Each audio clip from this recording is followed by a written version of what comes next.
Salut à tous et bienvenue dans Team Zarco. Nous, c'est Elsa et Antoine, et cette année, on a la chance de suivre le pilote MotoGP français Johan Zarco pour Canal+.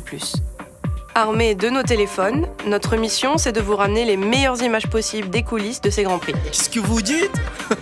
Pour l'instant, on l'a suivi au Portugal en ouverture de la saison, où il a terminé 4e avec un énorme dernier tour, puis à Jerez, où il a malheureusement chuté le dimanche, et on l'a quitté au Mans, après un week-end à domicile complètement fou, conclu sur la 3e marche du podium.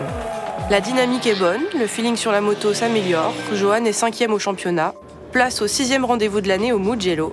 Cette fois, c'est Antoine qui est parti seul. Bon visionnage.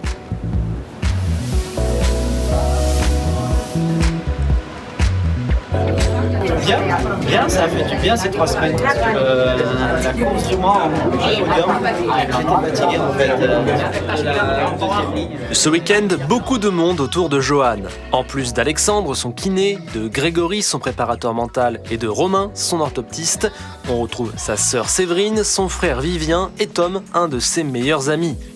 Tous participent à la reconnaissance de la piste, passage obligé pour se mettre en condition et repérer les détails cachés. On voit là qu'il y a un petit rebord et en fait c'est avec ça qu'il contrôle maintenant les track limits.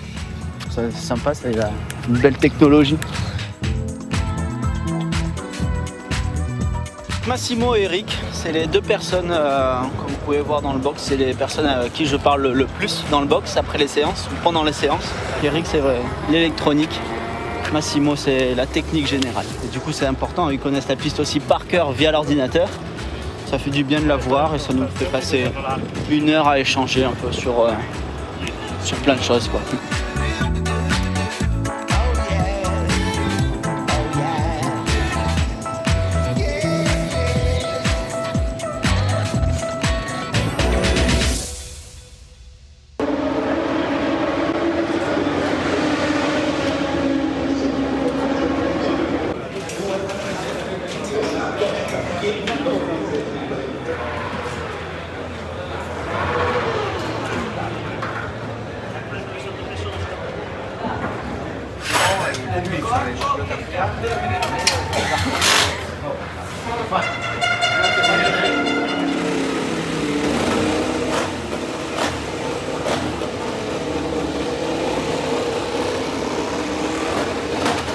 Profitons de cette journée d'essai libre pour présenter un élément clé, le panotage.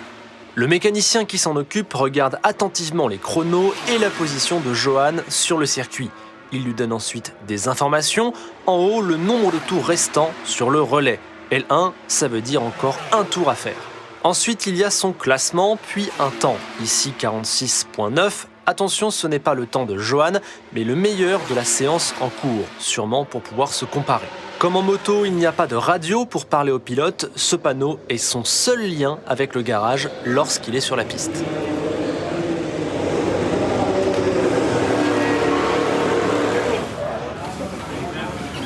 Ah non, c'est pour toi, c'est un petit cadeau.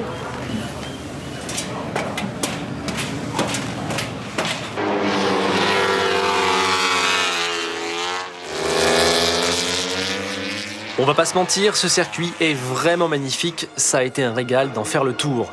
Et Johan, lui, il en a fait des bons de tours, puisqu'il a réussi l'objectif du vendredi, se qualifier pour la 2e partie des qualifications.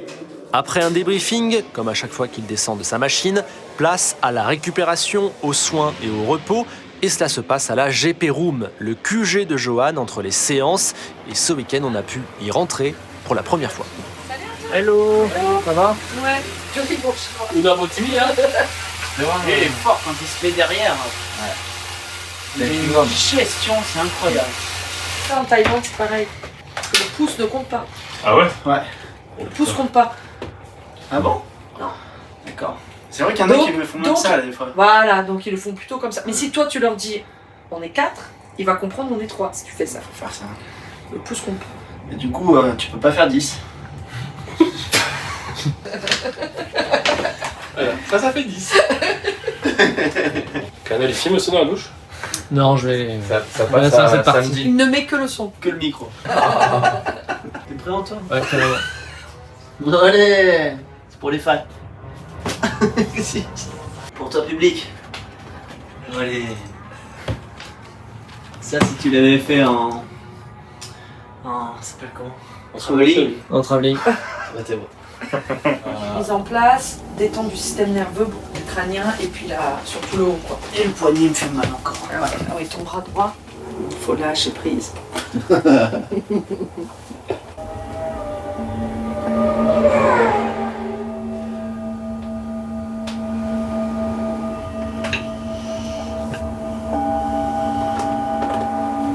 un ressenti particulier? Ça te traversait un peu plus le son, la vibration, la détente. J'entendais le son, mais ça vibrait pas sur le corps. Et là, ça commence. Ah ouais. Donc ton poignet droit, oui, déjà plus un moment. En haut. En fait, c'est parce que c'est en haut. C'est là. Je m'appuie là. Bah, ici. Et sur la moto, tu le sens aussi? Je l'ai senti ce matin en partant et après tu switches. Du coup, le programme ce soir, là, c'est. Qu'est-ce qu'on fait? Manger pizza. J'aime bien ce type de photo, moi. Hein? Ah oui, franchement. J'envoie ça, le partenaire il kiffe. Hein. Ces photos d'action, on en a plein. Ouais, sûr. Qu'est-ce que c'est ta chemise? Parce qu'il y a un beau petit logo là sur le côté. The Couples. C'est un crâne, c'est une tête de mort. Ah. Il y a un joli petit Couples, logo. Eden Park, non, je sais pas Eden Park. Lacoste. Non, mais c'est parce que comme ça passe à la télé, il faut en dire plusieurs. Et Mathias Dandois, il m'a envoyé sa Mais collection. c'est pas possible! C'est moi? Mais non, c'est lifestyle. Mais... C'est lifestyle. Ah ouais, c'est lifestyle, mais. Vraiment trop bon. C'est bien MotoGP. Hein. Heureusement qu'on a les hospitalités à 18 semi-romans. Il y a un petit gars. Ouais, c'est ça, on dirait, tu sais, le dimanche soir, il a son petit film. On l'a mis dans le coin. Ouais. Voilà, il est là et c'est bon. T'es puni. Mettez-lui trop, là, t'es. Tu es puni. Je regardais bref.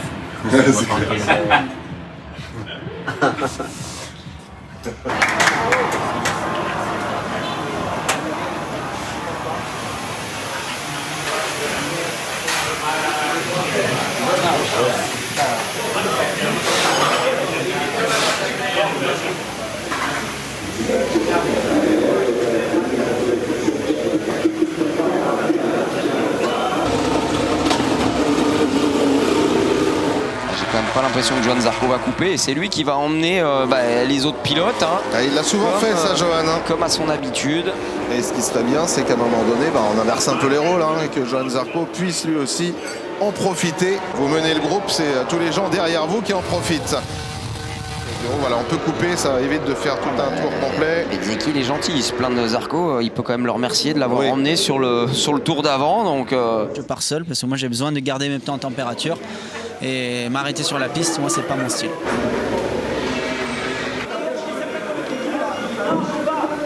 J'ai été gêné. Il y a des pilotes qui arrivent à s'arrêter dans le dernier virage et quand même à se relancer, faire un super tour. Moi, ça, j'arrive pas à le faire. Des fois, les gens sont frustrés quand je me retrouve seul. Mais il faut expliquer que si je me retrouve seul, c'est pour pas me retrouver en katana avec les autres qui sont capables de prendre peut-être plus de risques que moi. Bon, vous l'aurez compris, c'était une qualif frustrante qui s'est soldée par une 9e place sur la grille. Pas idéal, mais pas le temps de réfléchir, c'est déjà l'heure du sprint.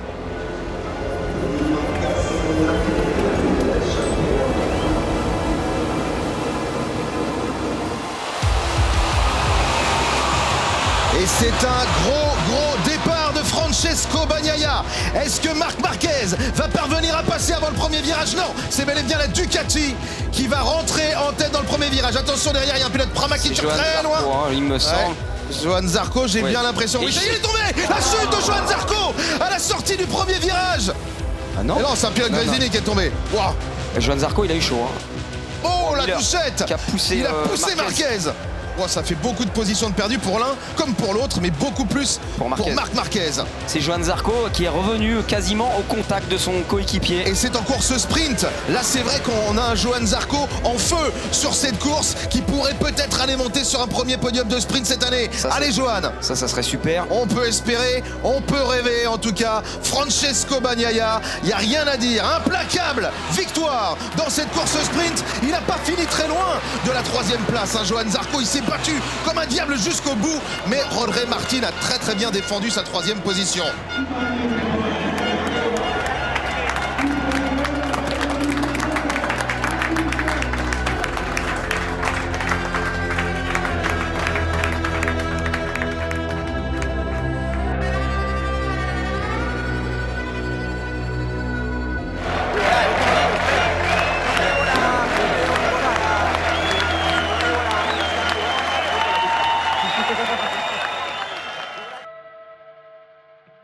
rien, un peu de dégoûtant.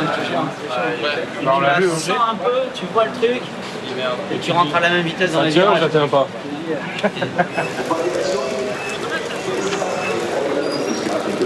Il pleut.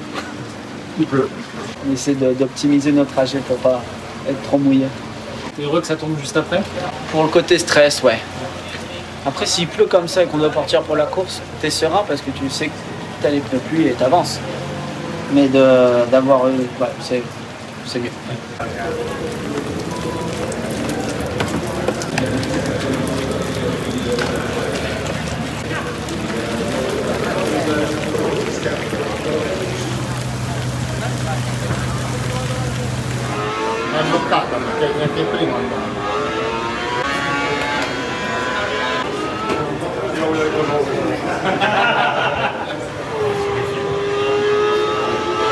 Des virages où je freine et là, c'est à fond. C'est pas celle-ci que t'avais hier. Le volant, faut pas le lâcher là. C'est bien. Il a l'envers. Il a l'envers le volant. Oh, c'est un truc de fou ce volant, il est mignon.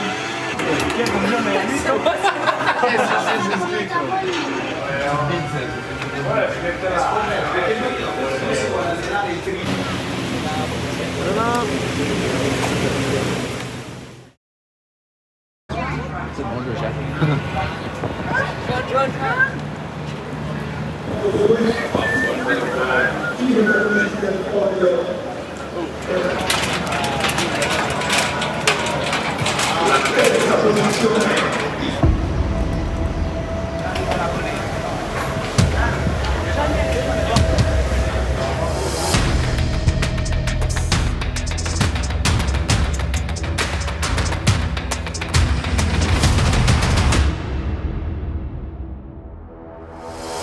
Et boum! Le Grand Prix du Mugello, un des plus beaux de l'année, c'est parti avec un excellent départ de la KTM de Jack Miller. Il est sorti comme un diable de cette grille de départ, c'est incroyable. Et au premier freinage, attention derrière, ça chauffe un peu. À l'extérieur, on a Francesco Bagnaia, mais c'est bel et bien la KTM qui va se retrouver en tête à la sortie du premier virage. Oui, les deux Français sont roue dans roue. C'est fait tasser, non? Malheureusement, le départ de Johan Zarco n'a pas été aussi bon qu'hier. Il est 12e. Voilà, il y a du mouvement. Attention avec le contact. Aïe, aïe, aïe, aïe, se fait Espargaro. Johan Zarco à la 8e position est passé devant Marco Bezzecchi. Il est en train de revenir, Johan. Il est là, il est pas loin. Il est dans les roues de Brad Binder et de Jack Miller. La remontada. Attention l'attaque, Johan Zarco avec les flammes, le côté enfer de cette moto à l'intérieur sur Brad Binder, c'est magnifique ce qu'il a réalisé et il gagne une position supplémentaire. Johan Zarco, il est maintenant 7e et il va se lancer à la poursuite de Jack Miller. Et la chute de Marc Marquez qui a perdu l'avant pendant très longtemps. Il a essayé de la rattraper. Non, il est dans le rythme direct. La tour, 6 places. 47-0 pour Johan Zarco qui a repris du temps voilà. à tous les pilotes qui se trouvent devant lui. Très bien, c'est lancé. La femme est direct avec ceux qui sont devant, normalement il n'y a pas de... Oh chute, la chute d'Alex Marquez. J'allais dire, il signera peut-être son 4e podium dans la catégorie MotoGP. Eh bien non. Et oui, il est malin aussi ce Luca Marini, mais là cette fois-ci peut-être au freinage. Oh, il freine fort Luca Marini. Il veut pas faire d'erreur, ouais. Allez, il va pouvoir peut-être passer à l'intérieur. C'est bon, ça passe. Et au freinage, il freine très très fort Luca Marini. Allez Johan, allez, il faut rentrer dans le trou de souris à l'intérieur. Non, il n'y avait pas la place. Il va le refaire. Il lui reste encore quelques tours. Il va le fatiguer. Comme à la pêche, il va fatiguer Luca Marini, ça bouge. Voilà, c'est bien Johan. Il l'avait dit, il faut mettre un peu d'enfer pour avoir le paradis. La maestria, Pecco Bagnaia. Et derrière, le Martinator à la 2e position, solide. Et Johan Zarco, merci Johan. Merci de nous offrir encore un podium. Le 18e de sa carrière dans la catégorie MotoGP. Et des gros points au championnat. Oh, très bien, très bien. Grande éducation.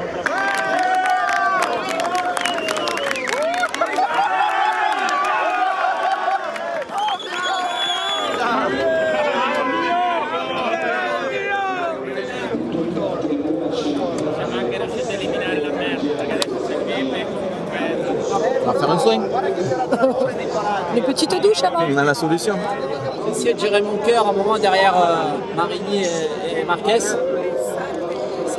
J'ai réussi à souffler un peu pour dire si je les attaque, peut-être j'aurais de la vitesse. Mais en fait, Si, t'étais mieux que les autres. Hein. j'ai glissé trop quand même. J'avais. Mais tu aurais les rattrapés tous. Hein. Mais bon, ils étaient trop loin.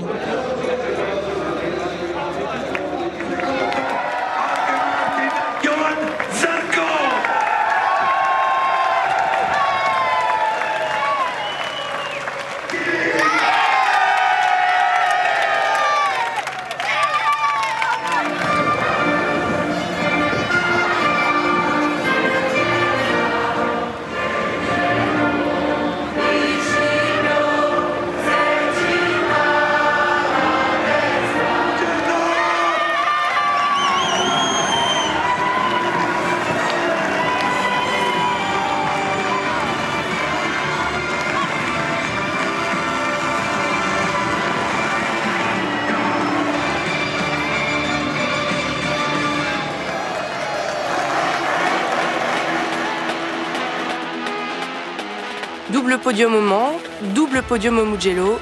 On veut pas dire, mais on dirait qu'on porte chance à Pramac. Malheureusement, on ne sera pas là en Allemagne, mais on autorise quand même Johan à faire un très bon résultat en notre absence. Mais le meilleur est pour Assen, où Elsa fera son grand retour dans le paddock.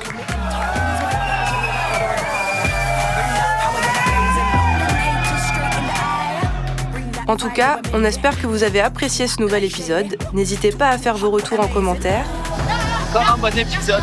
à nous dire ce que vous voudriez voir, à nous transmettre les questions que vous vous posez. On essaye d'en proposer un peu plus à chaque fois et de vous amener là où les caméras ne vont pas. Merci une nouvelle fois pour votre soutien. Team Zarco revient très vite. À bientôt.